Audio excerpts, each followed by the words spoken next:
Hey, welcome to Artistic Spirit with Katie Moran. And today we have on Arame Ndoye.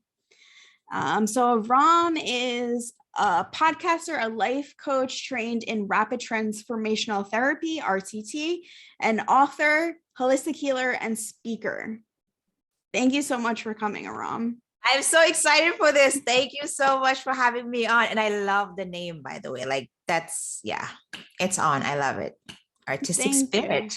I really appreciate that. And I really hope it resonates with people who have that artistic spirit like you and all the other amazing people I've had on so far. So, Yeah. your book, The Courage to Heal, is on Amazon. I love this book because healing is a choice and it is a courageous choice. Could you share your own healing journey and how it ignited your passion for helping others heal? Yeah. So, wow. First, like my healing journey, I think started first with trauma as a child. I experienced sexual abuse first at around 4 or 5 years old. And then again, as I got older, so from like three different men, two people were my older cousins. And the third person was one of my dad's best friends. So having experienced that, it really sort of did a number on me, which I didn't realize that it really was like not only it was shrouded in shame and secrecy. I had never told anybody. I never told my parents. I never told anyone. But I even tell myself like it was still in me, but not quite in me because I like stuffed it away so deeply. But then as I got older, I noticed that it was affecting me, but I didn't know that that's what that was affecting me. So every relationship that I entered into was just like me trying to please other people, especially men that I were in relationships with, like trying to please them, just hoping that they will help me be safe, help me feel safe, help me feel loved, because that's why I did not feel, that having experienced that, I lost a sense of safety within myself. Having your body violated, you don't feel safe. So as I got older, I was always looking for the safe space, not knowing that I had to create that from within. But I was always looking for it outside, always looking, oh, maybe this person is going to help me feel safe. Doing that over and over, and that wasn't working, and I didn't know any better then. I was just like doing it over and over, and it got to a point where it was just too painful, and like just could not look at myself in the mirror and asking my, why do you keep doing this? And when it goes to a point where there's a saying that goes something like, when the pain of remaining the same outweighs the pain of changing, then we will change. So it got to the point where being the same, remaining the same, and doing the same thing over and over, and just finding people who are not ever going to make me feel safe. I had to do that for myself, but I didn't know any better. So doing that over and over and not working, that was like my rock bottom. And it got me to a point where I just told myself, Aram, what you've been doing so far has not worked. So maybe this is the time to start looking inward. And, I finally relented and started doing that inner journey type of work, which was a whole other thing in itself. But it really started, I would want to say about like 2 years ago. And I really started doing that inner work, and which is not easy, not comfortable. I had to face a lot of those demons, I want to call them. And it was a journey facing all of that stuff. There was a lot of fear, a whole lot of fear. I mean, like fear still comes out to this day in some ways, but I got to release a lot of it on the journey. But, the journey never ends, right? Yeah, absolutely. And I'm a survivor of sexual assault and I have PTSD from it. It has made me feel worthless at times. What would you say to sexual abuse survivors on how to overcome feelings of worthlessness and shame? I think the first thing is to allow yourself to feel it, like that sense of shame and that sense of worthlessness is, first of all, it's not true. We have to understand that it is not true. It's, you're not worthless. You are actually the opposite of that, which is that you are worthy. You were born worthy. Know that even if you don't feel it, It's okay to sort of say it to yourself, even if you don't feel it, say it to yourself. And also the shame, like, look at it. What does shame feel like to you in your body? For me, when I felt the sense of shame, it was like I had to, like, get small and cover myself and just like go and hide in a corner. That's what shame felt like to me. So I had to allow myself to feel it. It's not a comfortable feeling whatsoever. But what I've learned is that the only way out is through. You have to allow yourself to feel it. And again, like, stay in that discomfort for a little bit. And I do know sometimes, though, like, the feelings can be overwhelming when you're feeling that sense of shame or that sense of guilt. It could be overwhelming. But allowing yourself to feel it allows you to move through it. And if it feels overwhelming, it's okay to take a break from it. Like, I take a break from your own feelings. God damn, yeah, that's okay. If you're feeling something that's so negative and so overwhelming, allow yourself to feel it. And then also intentionally, I want to say, distract yourself or escape, but intentionally. Like, everything we do, we have to do it consciously and intentionally. Just tell yourself, okay, I am going to intentionally escape from these emotions just for an hour or so, with the intention to come back to it and then feel it when you need to. And then always allow it to move through you, because what you feel will move through you. What you resist will persist. So we get to choose. Do you want to resist or do you want to release? If you want to release, then you feel and release. It's really that simple. And also, like, being conscious of our dialogue. What are we telling ourselves? What is my internal dialogue about this? Like, if I keep, for instance, saying to myself, like, oh, I am so not worthy, or I am worthless, or, I'm fucked up, I'm this, I'm that.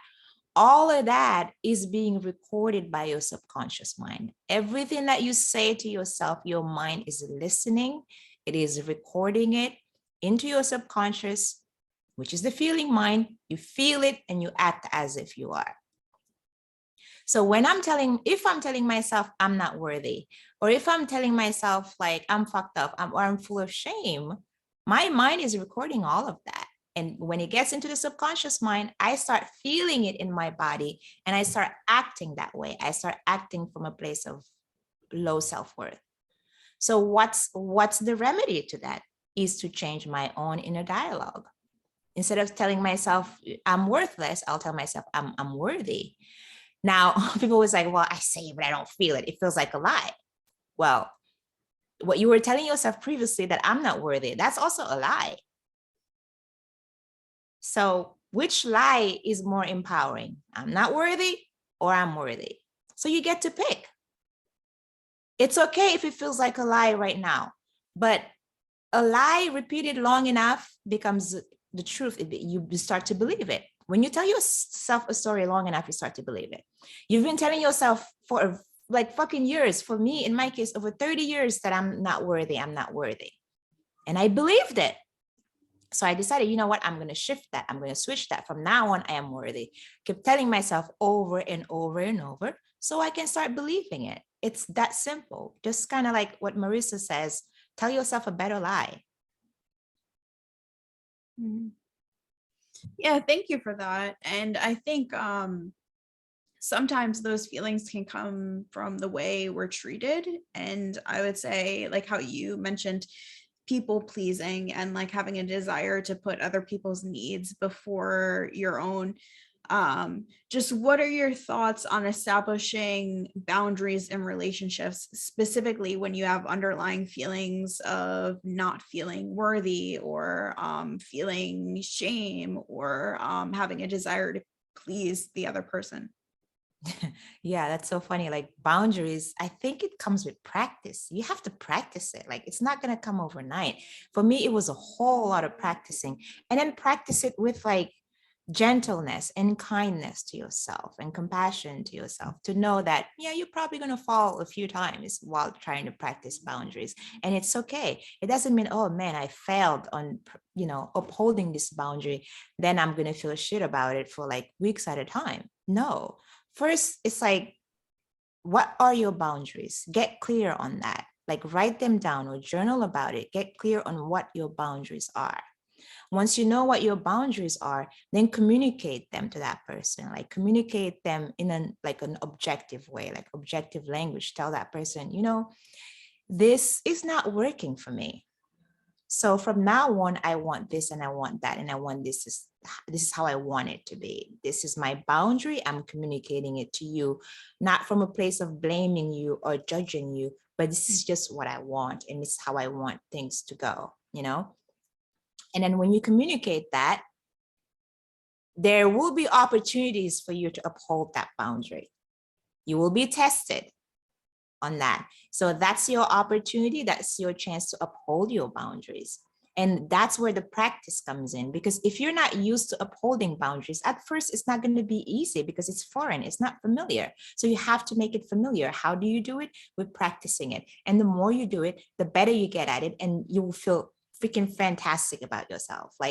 And start maybe with strangers. It's easier to uphold boundaries with strangers than people that you already know, right? So I would be like, okay, let's say I'm on I've taken a bus, many times before, and then you're like somebody is sitting next to you, and then you feel like on the train, actually, there's an example on the train when I'm sitting here and the person on the subway is he's standing so close to me, and literally his elbow is like this so close to my face. I could sit there and not say anything, but what's my boundary? My boundary is can you move your hand, your elbow, because it's in my face. So that's upholding your boundary. I assume that's easier for me personally. It's easier to do that with a stranger because it's nothing. I don't think upholding that type of boundary is hard. But if it's somebody that that you're used to, in a relationship, like a man, for me, holding boundaries with men was very hard. I've fallen, no, I don't want to call it a victim because I'm not a victim, but I've let's say somebody that I'm dating, or we just kind of casually dating, and they, sort of call you or text you at 11 p.m. or 11:30 p.m. asking you to come over. Well, that's a booty call. So my boundary is okay, I don't want to play the booty call game anymore. So you tell that person, that's not working for me. I don't want to do that. Then, you've cleared that boundary. You made it clear. And then later on, they might still, because you've done it so many times, they will test you to see, okay, is she serious about this? And then they will test you and be okay, do you want to come over? Now that's your opportunity to set that boundary. In that moment, if you've done something over and over, it's your body knows how to do it so well that you don't even have to think about it. Quickly, you're yeah, let's do it. But then give yourself some time. Give yourself some time between the what's it called, the gap in between the response and the trigger. The action is right there, and then in between you have the gap where this thing happened. How do you respond? Don't respond so quickly. Just give yourself some time. Give yourself the gap and the time to think about it and ask yourself, okay, go back to your boundaries. What's my boundary? Is this violating my boundary? And then answer from a place of calm intention as opposed to quick reaction. I hope that helps. Yeah, the part that really struck me, because I think a lot of the times when people talk about boundaries, it's people coming from a place that you have to have boundaries to prove to yourself that you're worthy of the things you want and your worthiness in your life.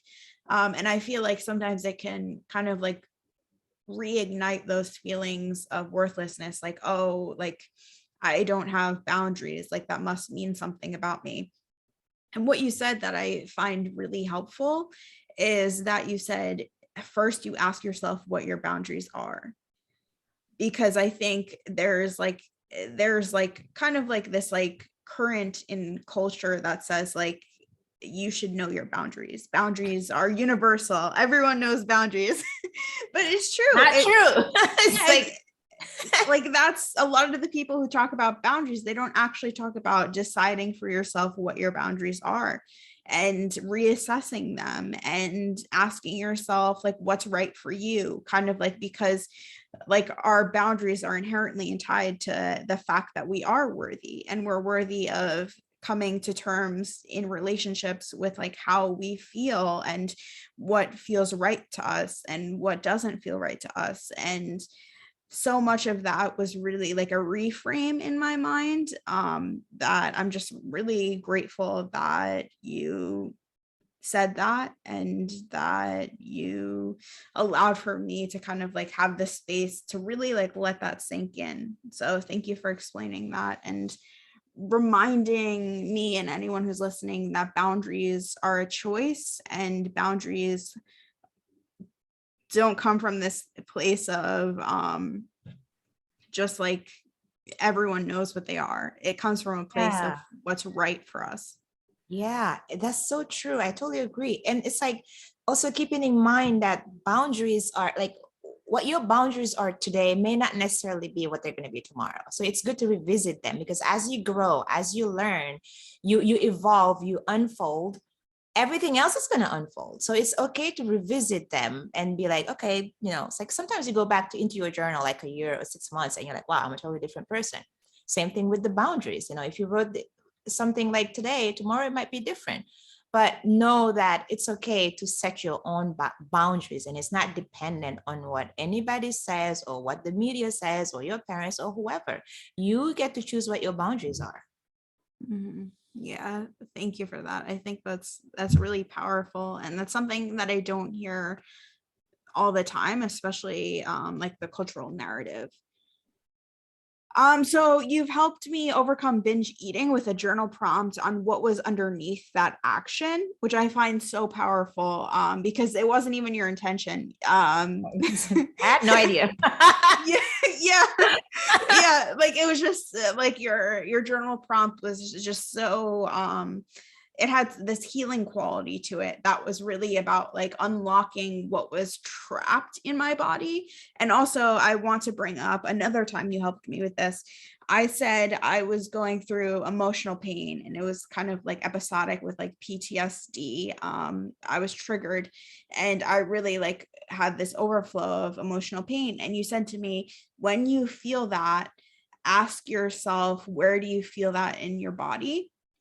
And for me, I did that. Like, I think it was like the next day, I felt so overwhelmed with emotional pain. And I asked myself, where do I feel it in my body? And like, I felt it in my neck.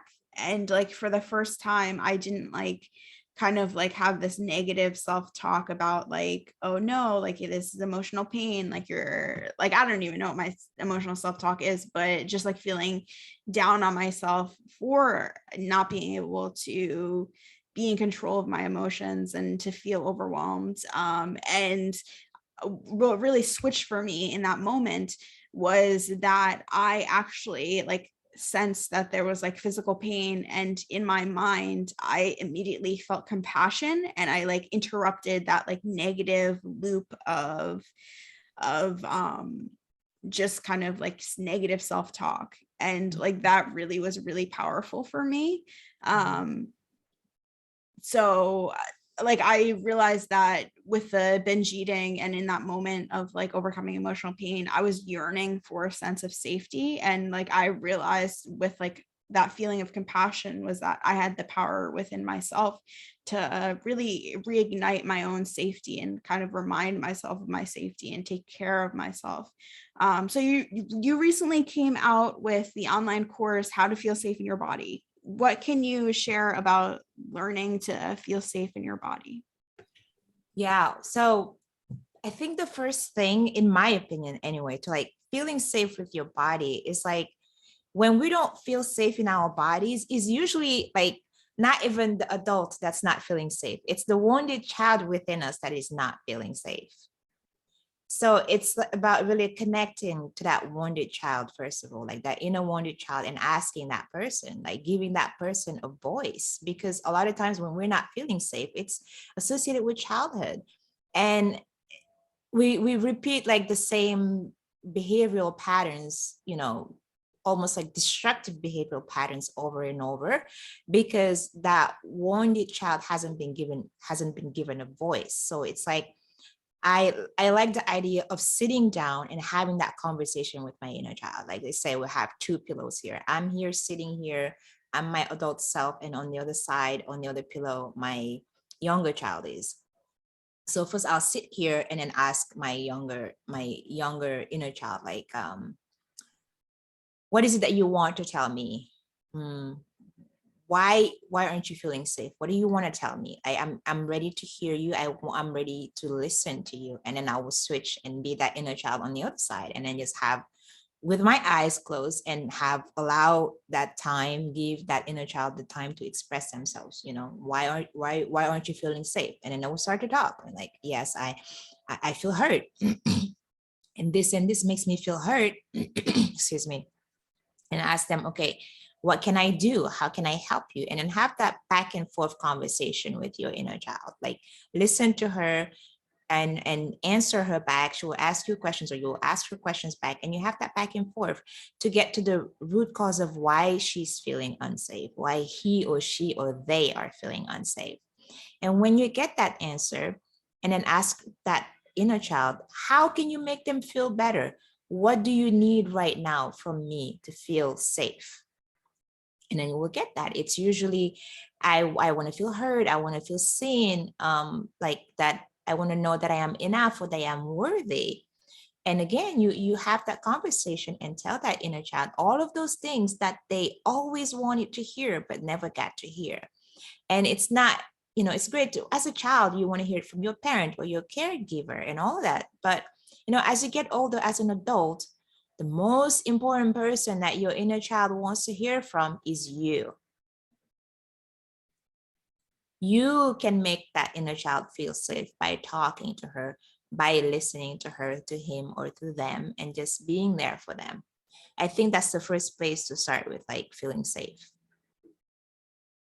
Listen to that inner child, because it's in us all, and we just have to like reconnect with her. Yeah, I think that's really helpful. And I never really thought about like how when we're a child, we look to adults kind of for support or love, and that as adults, our inner child does that for us or to us. And I think that's really interesting. And I hope a lot of people really do that exercise, because I'm going to do it later. Yeah, and just to like uncover like that, what's causing them to feel unsafe, and what can help them, and what they need. And So then yeah. it's like, go ahead. Oh no, I really want to hear what you have to say. Oh no, I was just going to add that it's like that conversation is not like for me personally, I don't see it like a one-off conversation. I mean, like I have conversations with myself all the time, whether it's my inner child or my current self. And, the old me would be like, okay, you're crazy. You're insane. Like you're talking to yourself.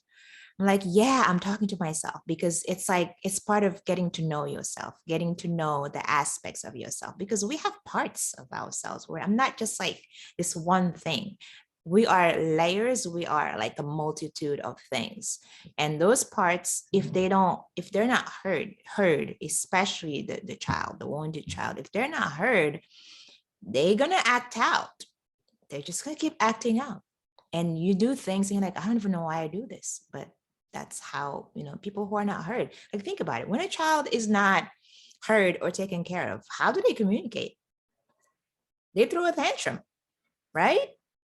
So why wouldn't that be the case for the wounded child within us to not throw a tantrum? Mm-hmm. Yeah, I think a lot of that has to do with like being honest with yourself, and kind of like recognizing that there is an inner child, and that so much of our programming when we're young stays with us, and that even though we've matured and we've learned so much through life, there's still that like deep inner sense that we prioritize safety, that we prioritize our need to be loved, and that programming doesn't go away even when we like move beyond it, because it's still inside, and it's like how we communicate with ourselves. So I think that's really interesting. And like building that sense of safety, because what is the feeling of not feeling safe? Like, it's like your nervous system is constantly on fight or flight mode. Like, it's always like churning, and it's always going, and you don't feel safe. So to calm that down, it starts with the inner dialogue too, like reminding yourself that I am safe. When your nervous system starts to go crazy, haywire, just like, I'm safe. I'm safe. Again, like at first it's going to feel like a lie because it's not familiar. So you have to make the unfamiliar familiar with repetition and emotional intensity. So put some intention behind telling yourself, I'm safe. I am safe. Close your eyes, and like, as you talk to yourself, talk to your body and your inner child, and just tell yourself, I'm safe. What does feeling safe feel to you? Like, how does it feel to be safe? Connect with that sense of safety in your body. Whenever it starts to go crazy in the nervous system, just bring it back down to the body and tell yourself that.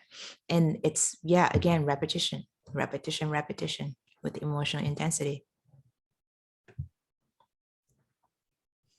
Now, switching gears a bit, I think people who follow me want to know how they can put themselves out there online to build community, share their story, do advocacy, or make an impact. You show up online consistently and with creativity. How do you manage your energy to have a consistent presence? And how do you overcome fear of putting yourself out there? That's a good question. I don't know if I'm like very good, if I'm the right person to ask this question, because have not always been consistent for once, and I haven't always, it's not that I don't feel the fear of putting myself out there, because I think it's a normal fear. It's a human fear, like that fear of judgment. It's in us all. There's a reason why, most people, the number one fear is public speaking, more so than death. There's a reason for that. So I think the key is not waiting for the fear to go away, because it never will. It's for doing it despite the feeling of fear, going for it despite, like all of the stuff that's going on. And also going back to the language, changing your narrative. What are you telling yourself about going online, about putting yourself out there? If your narrative about that is, oh my God, it's going to kill me. Oh my God, people will laugh at me. Oh my God, I'm going to die. And all those things. Yeah, it's likely to happen exactly that way because you're calling it. But like switching it up, even if it feels like a lie, because again, in the beginning, it will feel like a lie. So I refuse right before I go online or go like do a live. I used to tell myself, I'm nervous. Now, no more. Now I'm excited. I'm freaking excited. And it's true because like physiologically, the mind and the body does not know the difference between feeling nervous and feeling excited. Physiologically, the physical sensations are the same. So it's all about changing how you're perceiving it and what you're telling about yourself. It's the same feeling, but how are you sort of like qualifying it? Is it nervous or is it excited? You get to choose. And then just start somewhere, even if it's small. Like if you've never posted or you've never done anything, just start small. It doesn't have to be anything big. Like waiting for everything to fall in line or everything to be perfect. It's just another excuse. It doesn't have to be. It could be simple. Like just wake up one day and was like, oh, I feel like posting this, and just post something small. And then make it an intention to just post something every day. Or if every day feels like too much, then every 2 days or twice a week. However you do it, just do it consistently. If you choose that it's going to be twice a week or 3 times a week, just be consistent with that.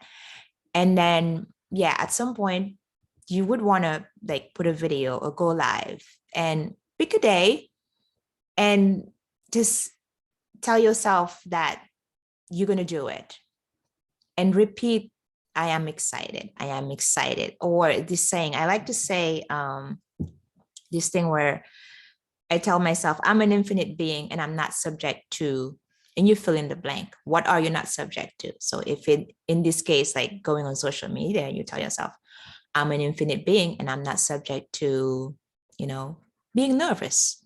I am not subject to fear of public speaking. Say it to yourself over and over and over until you integrate it. Yeah, and I think what you're really talking about there is having autonomy and knowing that, like, as you grow and as you put yourself out there more, like, it is a choice, and it's an expression of your creative self. It's an expression of your spirit, and it's really like gets down to that autonomy. Like, you decide what you post, you decide when you post, you decide what's right for you, you decide how to respond to comments, you decide what you want to comment on, and you decide what you engage with and what you hold space for. And that really brings me back to your message. You have a podcast, Get Free and Fulfilled.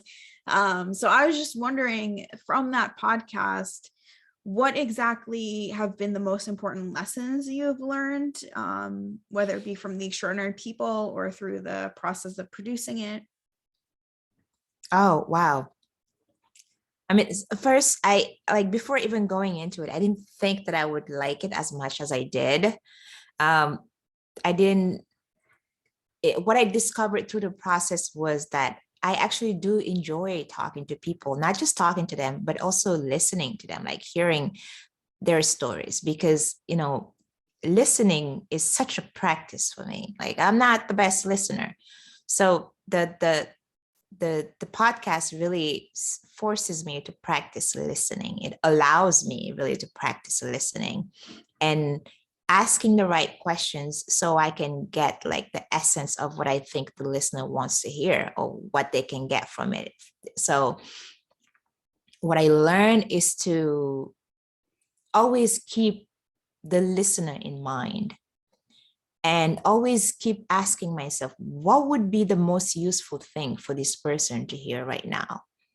And from that standpoint, I ask the question, you know, whoever I'm talking to, ask a question in the mind that, yeah, this information can be useful to the person that's listening. And I'm always looking for practical things that they can do, that they can implement right away. And of course, stories are always wonderful to hear. That's Yeah. amazing.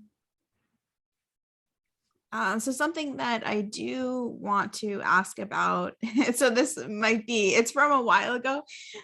This post resonated with me, and it was you holding up a post-it. I love your post with a post-it on Instagram, and it says, "We search for love when we forget it is within us." I felt this way before, and how would you suggest someone reconnect with their inner love? Mm. Yeah, wow. Okay. Yeah. I think that starts with just being still first. Like, be still. Be still. When you get the urge, or when I get the urge to like distract myself or call this person, because that's what I was doing oftentimes, where, you know, I was looking for that love from the outside world. And every time I felt antsy or anxious, I looked for the validation, I looked for the love, and I just like text this person or call this person. It was all a distraction. So I had to be still first, and be still when I felt the urge to just come back. You know, it's like I sit down every time I want to get up. I'm like, oh, just sit. Get up. No, just sit. So like, practice sitting still. And as you do that, then you'll start to ask yourself like that question, you know. And I love like standing in front of the mirror. Like, I still do it. Like, sometimes I'm like brushing my teeth in the mirror, and I was like, look at myself, like, you know what? I love you. Like, I fucking love you. But the biggest practice was even saying my name, like saying my name, Aram, I love you. Those things were so disconnected. You know, it's like I never heard myself saying, Aram, I love you.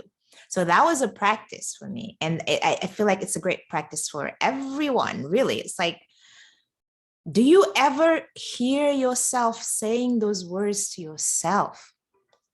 At first, it was like, that hurts my ears because we're not used to it. So it's like reconnecting with yourself and saying those words intentionally, looking at yourself in the mirror and say, Aram, I love you. I love you. And connect with that feeling with the body also. It's like, it's always good to reconnect it with the body. How does it feel to you to love yourself? Well, what is that feeling of love for yourself? Like, ask that question and say it out loud, because you don't just want to say it, you want to hear yourself say it. At first, it sounds weird if you've never done it. Like, Aram, I love you. I was like, okay, that's weird. But then it becomes familiar, and then it becomes something that you want to say to yourself. And again, the more you say something, it becomes a belief. And what the belief does, when you believe something, you start acting like it. You start behaving like it. And that's where it counts. When you start acting like a person who loves herself or himself or themselves, then you got it. You got that self-love for yourself because you're acting like it. You repeated it. That story became a belief. That belief became a feeling. That feeling became action, and that action is a behavior. And that will turn into, like, your circumstances, what you're attracting in your life, because you're coming from that place of like self-worth and self-love. Yeah.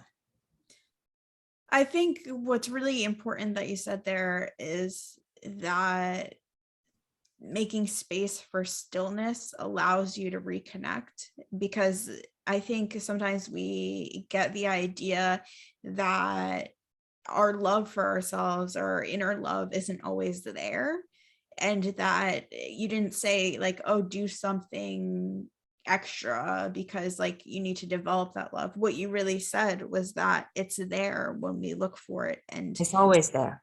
yeah, and that's so powerful, especially I think coming back to boundaries. Sometimes we disconnect from our inner love when we don't have boundaries. And for anyone looking to create boundaries, ask yourself, what makes me feel disconnected from my inner love and the love I have for myself, even the love you have for others? Because if someone's taking advantage of you, you really don't have the space to feel safe enough to love them. And So true.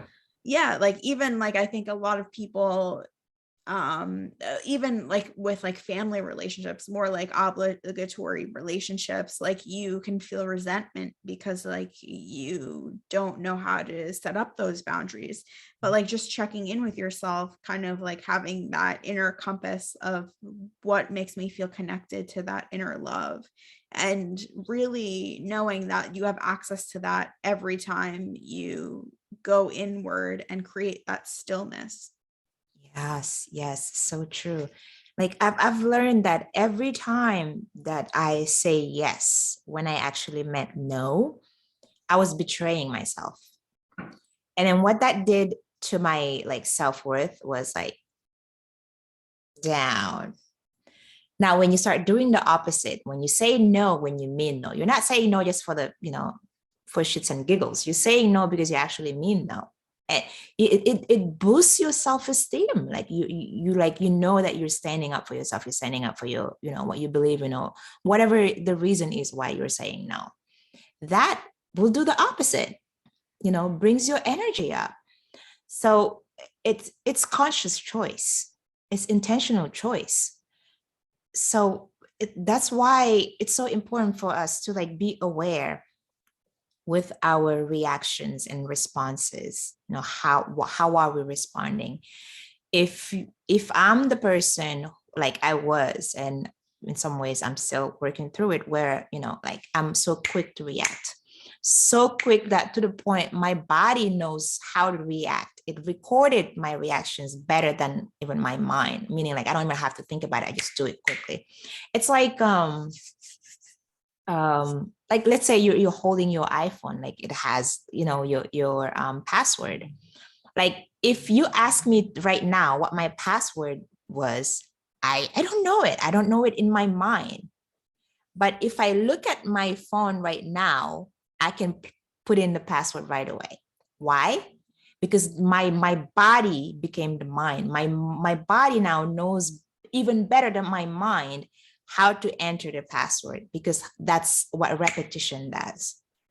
So with my reactions, that's where it was. Like I instantly, if somebody says, "Oh, let's do this," I'm like, yeah, let's do it. Because I'm so used to saying yes to everything. So now it's like giving myself the time, the space, the gap, you know, to like give time to myself to sort of react or do it in a way that's intentional, that's also conscious, where I give myself time and be like, I'll get back to you on that. Like I'll get back to you on that. Give yourself time to sort of really think about what you want. Is it a yes or is it a no? If it's a no, then you're going to intentionally say no. If it's a yes, then you're going to intentionally say yes. But at least you give yourself the time to like intentionally respond. Yeah. And kind of like what you're saying is about choices, and I like love that you bring that up, because like choices have power to them, and when we make a choice that is self-betrayal, we give that power to someone else, and that's how we betray ourselves. Yeah. And I think like just recognizing that we always have a choice, and we always have a choice to take back our power and to put our power into our passions and really let it serve our purpose. So I just want to thank you for really like highlighting that. Thank you. Thank you. Yeah, I think like choice, the thing is like, for me personally, I didn't know that I had the power to choose, because the reason why sometimes we're not choosing, I think we're not even aware that we have that choice. And, even not choosing is a choice, whether it's conscious or unconscious. We still have the power to choose, but a lot of times the choices we make are unconscious. It's like because again, the body is so used to doing it. It's like, let's say if it's like drinking is the way I soothe myself. I'm every time I get a little bit antsy or like anxious, I reach for the bottle. So that is a choice. That's a choice. But most times it could be unconscious because you're so used to doing it. Like it becomes automatic. You don't even realize when you reach for the bottle. So then flipping that is like, okay, I'm going to set the intention to be more conscious. Now, just because you're conscious doesn't mean the urge is not there. It's still there. You have to work through the urges and the triggers and all that stuff. But at least you set the intention that I'm going to be more conscious about my actions and my choices and, whatever I engage in. Yeah, I love how you keep bringing up intention, because intention really like it ties in with choice, and kind of like I feel like the difference between intention and choice is giving yourself the power. Exactly. Yeah. Yeah. It's like, take your power back, right? Yeah. And really, it's not even, I hear sometimes this thing was like, oh, allowing yourself to take your power back, or giving yourself, or people giving you permission to take your power back. And it's like, nobody's giving you permission. Like, you don't need anybody's permission to take your power back. You don't need anybody's like, I don't know what the word is, but it's just like, you don't need anybody's permission. Like, you want your power back, you take it. And how do you take it is you take responsibility. And isn't that like the saying of like, who is it? Spider-Man, with great power comes great responsibility. That's exactly it. Like, when you decide that you're going to take your power back, doesn't mean everything is going to be rosy and easy and honky-dory. You still have to take responsibility for your actions and, what you do and how you behave. So it's power, it's freedom, but it's also responsibility. It's also accountability. Yeah, so true. And I love how you bring up accountability, because I think when we feel like we're in our power, that's when accountability doesn't seem scary. Yeah. Yeah. It's like holding ourselves accountable. For me, it's like, to be honest, I'm still in the process. I'm still learning to like be accountable for like all aspects of my life. And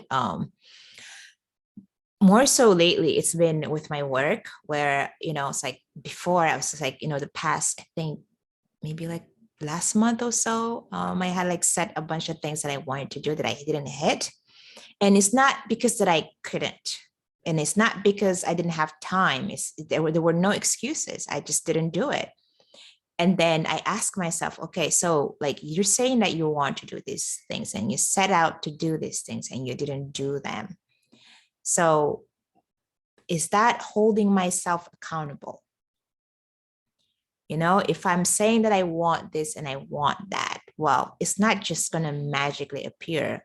I do have to put in some effort. And so I have to keep myself accountable for that. And, for one, change my story and actually do the things that I said I'm going to do the shit. If I say I'm going to do it, just fucking do it. And then also like do it.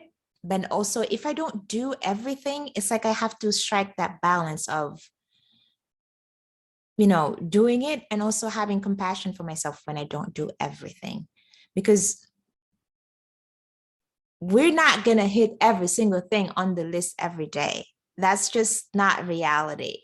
So if I do the most important things, I fail to not do other stuff, like remind myself to be compassionate, to have grace for myself. It's always a balance, like always a balance. Be accountable, do the stuff, but also have grace and compassion for yourself. Yeah, self-compassion is so important. And a lot of the times I think people don't see how self-compassion and accountability go hand in hand. Because if you are kind of like berating yourself so much to the point that you stop holding yourself accountable or you give up, like self-compassion is really the key to accountability, because you need to have a system where if you don't meet a goal, your whole system doesn't fall apart. And Yeah. that self-compassion, you exercise it like a muscle. Like if something is out of your control and you can't get to it, like it's self-compassion that really reminds you that you can do something else, or like kind of like is that driving force and motivator to find a way to make it work, even if you have to change your goal or reassess your goal. Yeah, that is so true. And I like, how do you, when you are in that place of like, wanting to do these things, and you also know you want that self-compassion for yourself, how are you able to switch it around where you can, you will do the thing that finally you get it done, coming from the place of self-compassion? So I think it took a long time, like for me I think like, because writing's so important to me, in college, I had to ask for extensions because I just couldn't write in the time that was designated. Like, and I was really hard on myself about like, and I had accommodations through because of my mental health. So I had like a psychologist filled out my accommodations form and stuff, and I was like afforded the accommodations to have extensions on papers. And I was really hard on myself, thinking like, oh, like I can't do it in this amount of time, or like what's so wrong with me that like I just can't write. And like there's this quote that it's like the difference between a writer and someone who's not a writer is that writing is harder for writers.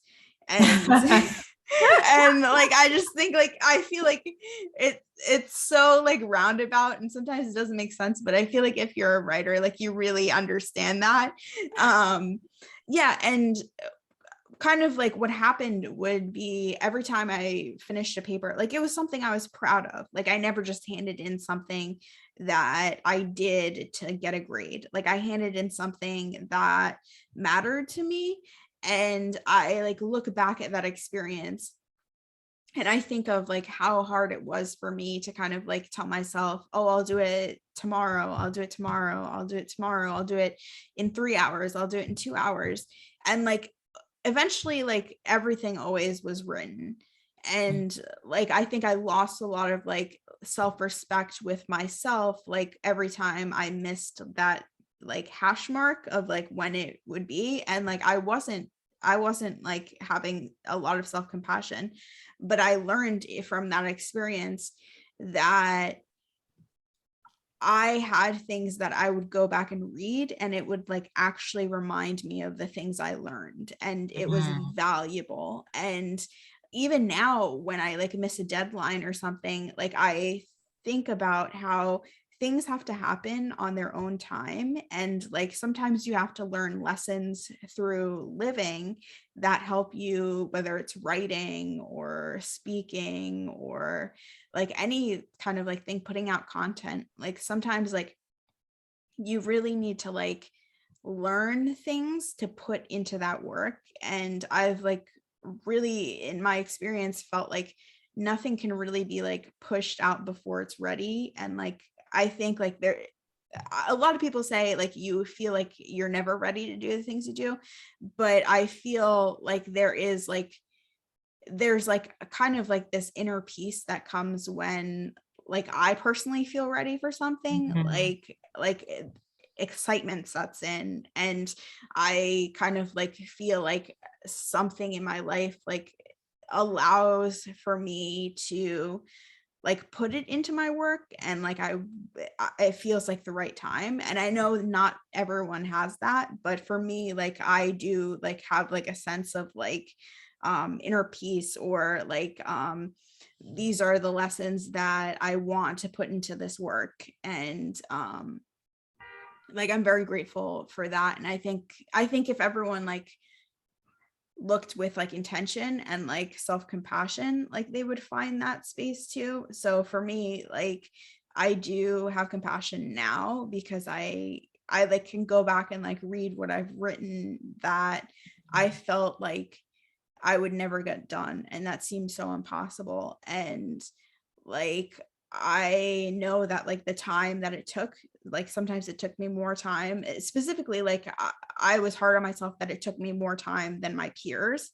But like I know that like I needed that time, and like I have a lot more compassion for myself now if I kind of like fall into that comparison trap, because I know like sometimes what I need is different from what other people need. And as long as something feels right to me, and that I'm holding myself accountable, and that I'm honest with myself, and that I'm accountable to other people, I think it's so much easier to like finish things on schedule, and also like come up with a schedule that is realistic, because sometimes we do come up with goals that are like maybe like a little ambitious, and like it's good. Yeah, it's good because you could reach for more.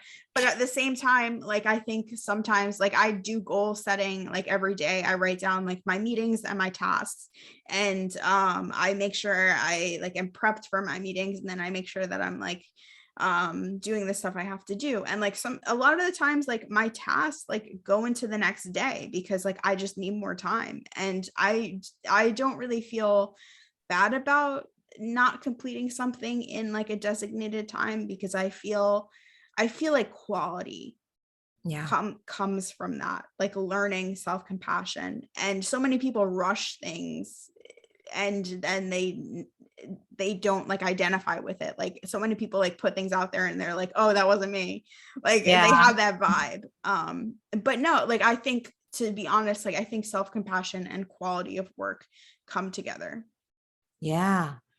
And I really relate to that thing of like having, you know, your list of the things that you want to do for that day, and turns out that you need more time. And that often happens because I think it's one of those Tony Robbins quotes who says that people underestimate the things that they can do in a day.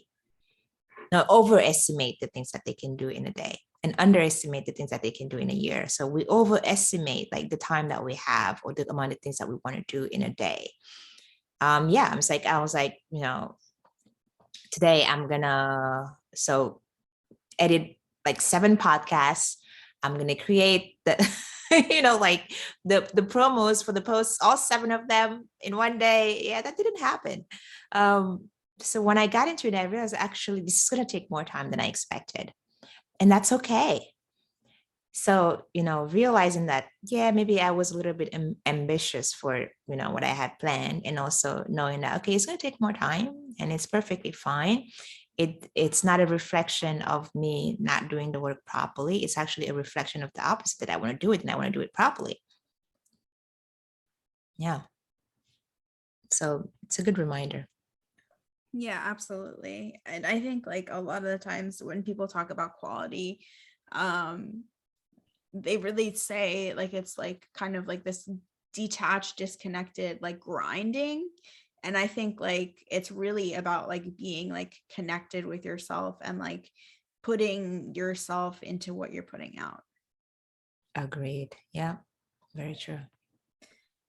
So switching gears, I'd love to hear a little bit about your self-publishing journey and any advice you would have to anyone who's aspiring.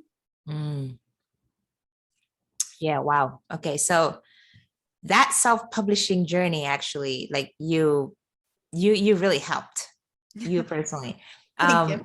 Yeah, seriously, because after I finished writing it, and I was like, I'm not even sure how to go about this process, knowing you had gone through the process of like, going through like publishing it on Amazon, and you really helped me put that into motion. And what I learned was that if you don't know how to do it, there's probably somebody out there who knows how to do it and that you can reach out to. And it first of all, it will save you time. Like, you don't have to figure everything out for yourself. Like, the fact that you wrote it is a huge accomplishment. So tap yourself on the back for that. And then also, if you don't know about like the technicalities or all the other stuff that comes along with it, then find someone who's done it, who's like, you've done it, and you were the person that I reached out to help me with that technical stuff of like, uploading it and creating a KDP account and all that stuff, and you helped me with that. So for one, it's like, first start writing. If you haven't published anything or you haven't written anything yet, start writing, like start yesterday or today. It starts with that. I think it's is it like Seth Godin who says, if like somebody comes up to him and is like, oh, I'm an aspiring writer, I'm a writer, or I'm a bad writer, or something like that, he will be like, well, show me your bad writing. And what he means by that is like, show me that you actually wrote something, and you wrote something consistently. That's where it starts. Like, start writing, start, whatever it is that you care about, start writing it. And once you get into the flow of doing that, and you feel close, or you are there and it's ready and you're happy about it, then also for self-publication, find somebody who's done it. If you're not familiar with it, find somebody who's already done it and reach out to them. It's not likely that they will say no. Yeah, it's so true. I think especially in the writing community, like on Twitter, there's so many people who are so willing to help. And so even Kindle Direct Publishing, they have a pretty straightforward instructions, and like it's really helpful to just like